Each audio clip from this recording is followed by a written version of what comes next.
जादा आकारणी करून देखील सिलेंडर वेळेवर न देणं, ग्राहकांना उद्धटपणे बोलणं यामुळे नागरिक वैतागले आहेत.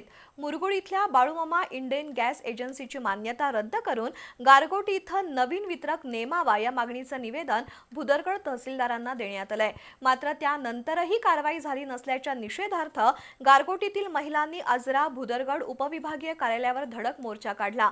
यावेळी सहाय्यक महसूल अधिकारी आदित्य कांबळे यांना निवेदन देण्यात आलंय. कागल तालुक्यातील मुरगुड इथल्या बाळूमामा इंडेन गॅस एजन्सीमार्फत गारगोटीसह परिसरात अनेक वर्षांपासून गॅस वितरण सेवा सुरू आहे. मात्र काही महिन्यांपासून वितरकाकडून गॅस सिलेंडरसाठी जादा पैशांची मागणी करणं, रिबेट न देणं, गॅस गळतीची तक्रार देऊनही 2 ते 3 दिवस प्रतीक्षा करायला लावणं, फोनला प्रतिसाद न देणं, कनेक्शन ट्रान्सफर करण्यास सांगणं, ग्राहकांना अरेरावीची भाषा वापरणं अशा विविध समस्या आहेत. त्यामुळे ग्राहकांमध्ये प्रचंड नाराजी आहे.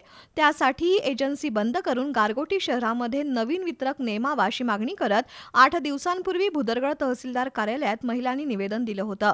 मात्र त्यावर कोणतीच कारवाई झाली नाही. त्यामुळे गारगोटीतील संतप्त महिलांनी आजरा भुदरगड उपविभागीय कार्यालयांवर मोर्चा काढला. यावेळी सहाय्यक महसूल अधिकारी आदित्य कांबळे यांना निवेदन देण्यात आलं.